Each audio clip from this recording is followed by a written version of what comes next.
Hello everyone, DW Rugs. I am in my studio today because I want to do a video kind of taking you through some techniques when it comes to tufting, because I've been getting a lot of questions about like how to properly tuft so that you don't rip the fabric or so that the yarn comes through clean, one strand versus two strand, things like that. So I'm going to go through 8 or 9 different things that I feel like will be helpful for anyone that's learning how to tuft, how to do it properly, how to make your rug come out looking good. So let's get started.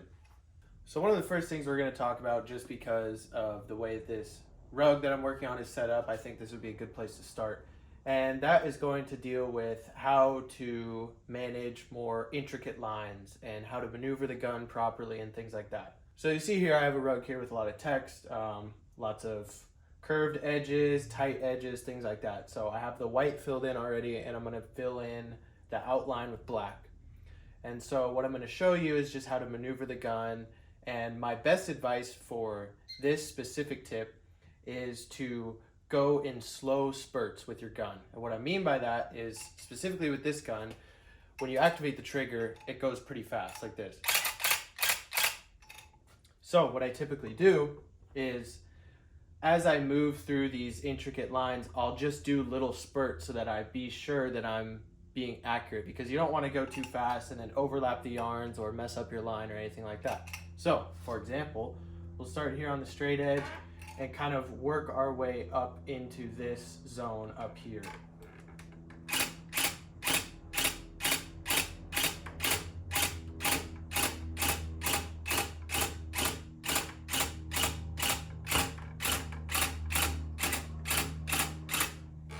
As you see here too, with the handle, it moves pretty swiftly. And so, you can go this way, this way, this way. It's pretty nice. So watch as I go along the curved edge here.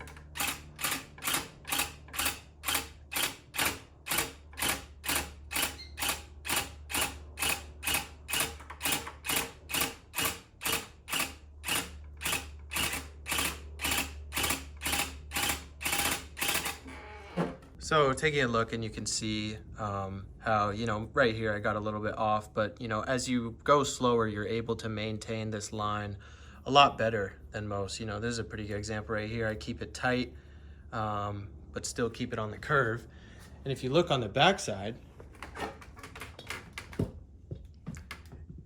you can see how it turns out. There's no overlapping white and black.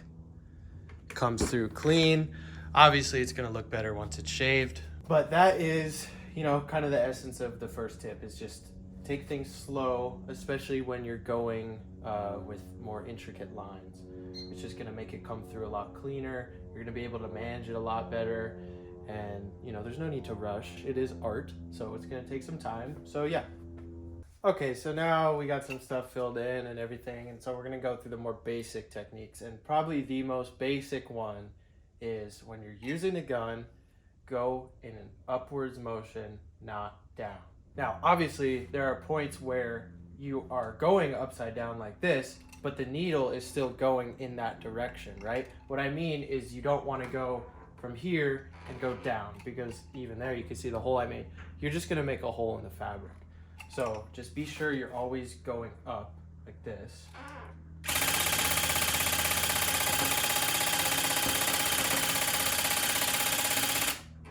Right? So the next thing to mention as well has to do with speed. And so there's kind of 2 aspects to this. And the first one is, you don't want to go too fast, right? Because if you go too fast, you're going to leave gaps in your yarn on the other side. So look here. If you go too fast, you'll see it's a lot more spaced out than this one here. And if you go on the back side, which I'll show a shot of later, I'll put it in here. You'll see how much more the yarn is spaced out compared to this line here. So the opposite of that point as well is, you don't want to go too slow. Now, as you saw when I filled in this line, I was going at a pretty leisurely pace, because I've kind of just mastered the speed that I want to go at. But you don't want to go too slow, because what'll happen is sometimes it'll just get caught, and then you'll just end up having a bunch of yarn shooting through the back and not going through like this. If you go too slow, it's gonna get all messed up and jumbled up here, and I'll show close-ups of this as well. And on the back side, it's just not gonna look that good. It's gonna be messy. You're also gonna be wasting yarn along the way if you do that. So keep it at a nice medium pace, relatively slow, but not too slow. I'll have another line here just for example.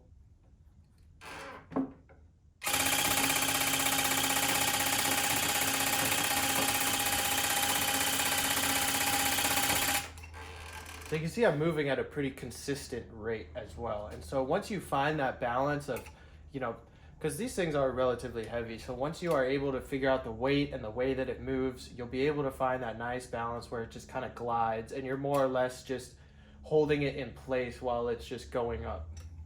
So another thing to mention is the spacing of your lines. Now, I know that there's some controversy with this because a lot of times some rug creators will tell you that you shouldn't leave a space at all. And while that is true to a certain extent, if you want the rug to be super full and super plush, then go for that.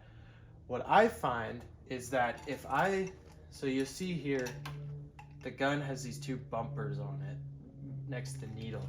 And what I find is if I'm able to line up the bumper on either side to the previous line, then it comes through full on the back and there's not going to be gaps when the rug is done, when you're bending it and things like that.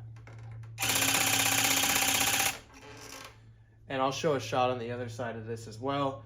So, keep it as tight as you possibly can because it's going to turn out better. But as a general rule of thumb, I like to use the bumpers. Not only that, but it helps me actually make a straight line and not go off track, because if you're kind of just free, up in this space to the right or whatever, you won't have as much guidance, and staying with the bumper on the previous line provides a lot of guidance.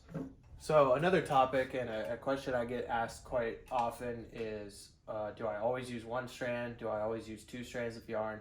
And so I've explained this in some previous videos as well, but majority of the time, actually almost all of the time now, I use two strands of yarn. When I first started making it, I didn't know that you could use two, and I just used one. And those old rugs that I did, you can see that there's a lot of space left in between each line of yarn, and it just didn't really turn out as well as using two strands, because I feel like using two strands, you get way more done in a lot quicker. You get way more done in a much faster, dude. You get a lot more done in a much quicker amount of time. We'll phrase it like that. So yeah, majority of the time I use two strands because, especially when you're filling in stuff like this, it's going to make it a lot easier. Now, you might ask, why don't I use one strand when it comes to, super detailed lines like these? And that ultimately depends on the scenario. Sometimes when I'm making the face rugs and things like that, I will switch to one strand. If it's something like a little tiny detail that I need just one quick little spurt of yarn for, then I'll switch to one strand for things like that. But the majority of the time, with two strands of yarn, you're able to maneuver in those tight spaces and make those intricate lines. So I'd say the other most important part of this is going to be the pressure that you apply when you're tufting. So I get a lot of questions about this as well, and I don't really know how to describe it fully, but you have to be sure that the needle and the bumpers are fully in, right? You can see my frame kind of settles when I do that. I have a pretty off-balance frame, so that might not be the best of examples, but you want to apply enough pressure where you can see somewhat of a bend in the fabric. Now, it's not always going to bend like that. Most of the time, if you pull it tight enough, it's not going to bend that much. This is just because I have a lot of extra yarn on here already that's adding to the weight.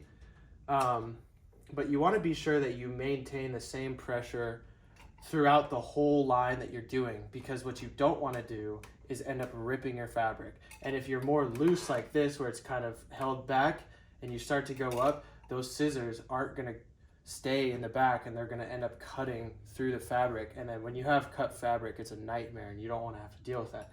So maintain with a good pressure. You don't want to go too hard, right? If you go too hard, you might end up ripping it as well. If you have a lot of pressure and you're going upwards, the gun might not be able to keep up with that. So you want to make a nice, similar to the speed that I'm using, you know, you want to keep it a nice medium pressure and just let it go.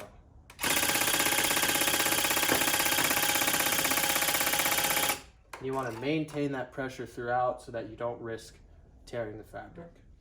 So another thing that's worth mentioning is that all of these tufting guns come with a speed adjustment knob at the bottom here. My gun is obviously pretty messed up. It's all duct taped and whatnot because I haven't ordered a new one yet. But there is a knob at the bottom that you can adjust the speed at which, you know, at which that rate happens. I don't want to adjust that right now because I have it set at the right speed. So what that's going to do is if you have a higher speed, it's going to cut a lot more yarn in a much quicker time. So you kind of have to be a little bit quicker when you're doing it. I like to keep it similar to all the other things, pretty medium, so that way I don't have to rush through it. I don't have to keep up with it. I get to control the pace and everything like that. And on the flip side as well, you can turn it slower if you want to go at a really nice pace, but when you do that, just know that this speed at which you're traveling when you do lines is going to have to be slower as well because it's all relative. So the last thing I want to mention that I feel like is important, and I hope I'm not missing anything with this video, and if I am, let me know below. The last thing I want to mention is be sure to know where your frame edge is, right? Because, you know, it might be a little bit harder to see with the needles because you might think it's right here, but you have to understand that you have these bumpers and these different parts on the side where you can't get over here because you're going to end up hitting the edge. Now you can see I've kind of figured out where that edge is and where I'm going to be able to get to and not damage the gun, because what's going to happen is if you are going at a consistent pace and you run into the edge, it could ultimately damage your needle and potentially ruin the gun, and you don't want that to happen. So just be sure when you're tracing, you know, what I like to do is I have like a little finger test where it's like, okay, the edge is right here, so I need to go down just a little bit from there, and that's kind of my max line. I would say right here, I almost reached my max. I could have gone maybe just a little bit over there, but I didn't really want to risk that with this one. So, you know, just be sure that you aren't hitting the frame edge because that could damage your gun and you don't want that. So I hope this video helps with your tufting techniques. If you're a beginner or if you've been doing it for a while, you know, maybe you can take something from this. Again, if I missed anything that you guys want me to cover, let me know and I can either make another video about it or I'll just talk about it in the comments with whoever talks about it. So yeah, you know, these are the basic things to remember. It's going to make you a much better tufter in the end if you follow these rules. And ultimately, it's going to make your rogues turn out really well, especially when it comes to things like pressure, speed, spacing, things like that. Once you're able to figure that out, like I have, I think it's going to make your process a lot easier. So thank you for tuning in. I hope this was helpful. Any questions, as always, leave them in the comments or DM me on Instagram, whatever it may be, and I'll see you guys in the next video.